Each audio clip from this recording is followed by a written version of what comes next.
नमस्कार। आज जो है सो शुरू करते हैं भारत का संवैधानिक विकास।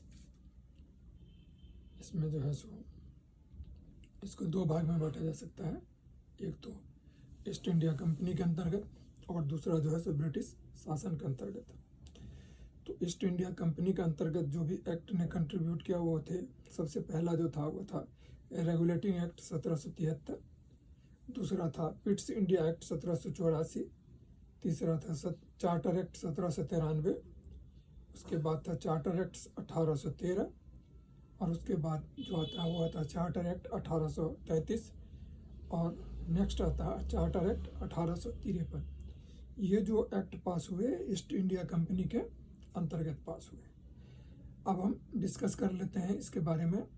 जो ब्रिटिश क्राउन के अंतर्गत जो एक्ट पास हुए वो कौन कौन से थे, तो वो था भारत शासन अधिनियम 1858, भारत परिषद अधिनियम 1863, भारत परिषद अधिनियम 1892, भारत परिषद अधिनियम 1909, भारत शासन अधिनियम 1919, भारत शासन अधिनियम 1935 और भारतीय स्वतंत्रता अधिनियम 1943।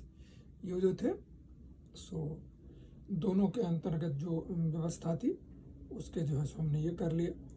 अब हम शुरू करते हैं वहाँ से जहाँ से ये काफ़ी इम्पोर्टेंट बन जाता है।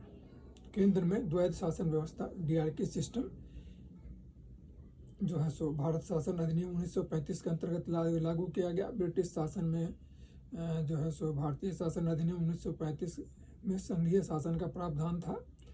भारतीय शासन अधिनियम 1919 को समीक्षा करने के लिए वर्ष 1927 में साइमन कमीशन की गठन किया गया।